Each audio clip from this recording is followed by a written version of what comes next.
இது நம்ம கடைக்கு வந்த கலிங்க முரல் பார்சலுங்க. ஏன் இந்த பார்சலை வீடியோ எடுத்து போடுறேங்கிறதுக்கான காரணத்தை உங்களுக்கு பிறகு சொல்கிறேங்க. நம்மளுக்கு பார்சலும் வரும், நம்ம போயும் எடுத்துகிட்டு வருவோங்க. இது வந்து சாதாரணமாக நம்ம கடைக்கு வந்து கொஞ்சமான கலிங்க முரல். எனக்கு வந்து கிட்டத்தட்ட ஒரு 80 கிலோ ஒரு ஆர்டருக்காக வந்தது. எல்லாமே 2.5 கிலோ டு 4 கிலோ. அது எல்லாத்தையுமே ஒரு கலிங்க முரலை கூட மடக்காமல் நேராக வச்சு பெரிய நீட்ட பார்சலாக அடிச்சிருந்தாங்க.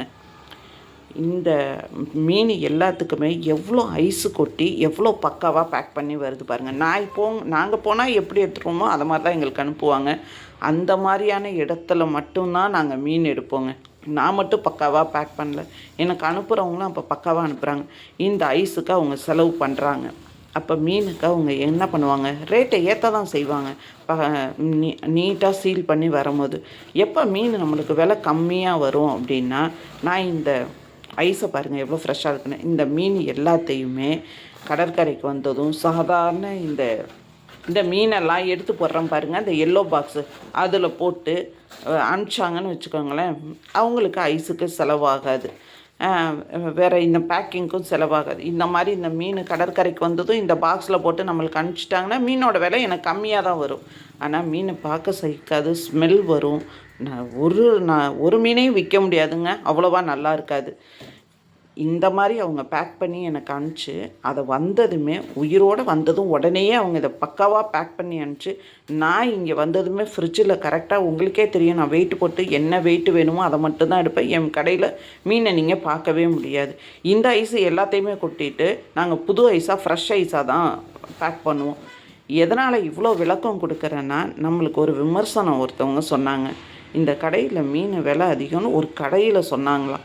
எந்த கடையில் என்ன விலை விற்கிதுன்னு தெரியாதுங்க.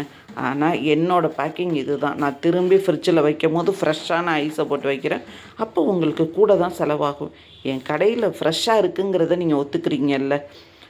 இன்றைக்கி வியாழக்கிழமை கடை முடிஞ்சதும் பாருங்கள், 2 ஃப்ரிட்ஜ் ஐஸையும் எடுத்து அப்படியே கொட்டிடுவோம்.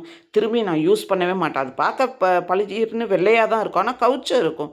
அதனால் நான் ஃபுல்லாக கொட்டிடுவேன். நான் என் கடையே சொல்கிறீங்களே, செருதூரில் நாங்கள் போன வாரம் வியாழக்கிழமை போனோங்க.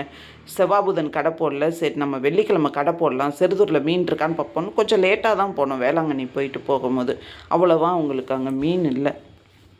அங்கே ஒரு அக்கா கடையில் மீன் வச்சுருந்தாங்க. பார்க்கும்போது இந்த மாதிரிலாம் நம்மளால் தஞ்சாவூரில் மீன் வச்சுருக்கவே முடியாதுங்க, வீணாக போயிடும். அந்த கடையில் தான் நான் பார்த்தேன். இது டூப்ளிகேட் வஞ்சிரம் ஒன்று, இது ஃபுல்லாக டூப்ளிகேட். நம்ம கடையில் இது பார்த்துருக்கவே முடியாது நீங்கள். இது ஒன்றே ஒன்று மட்டும், அடுத்தது ஒரிஜினல் வஞ்சிரம் வச்சுருந்தாங்க. அவங்க கடையில் பார்க்கும்போது ஆசையாக இருந்ததுங்க. நண்டு, இறால், சங்கரா, பாறை மீனெல்லாம் அவ்வளோ ஃப்ரெஷ்ஷாக இருந்தது. இந்த மீனை மட்டும்தாங்க வெளியில் வச்சுருந்தாங்க. கடற்கரையில் இருக்காங்க, ஆனால் பாக்கி மீன் அவ்வளோத்தையும் ஐஸில் வச்சுருக்காங்க. கடற்கரையில் இருக்க அந்த அக்காவே அவ்வளோ பக்காவாக பேக் பண்ணி வைக்கும் போது, அப்போ தஞ்சாவூரில் இருக்க நம்ம எப்படி செலவு பண்ணணும் பார்த்துக்கோங்க.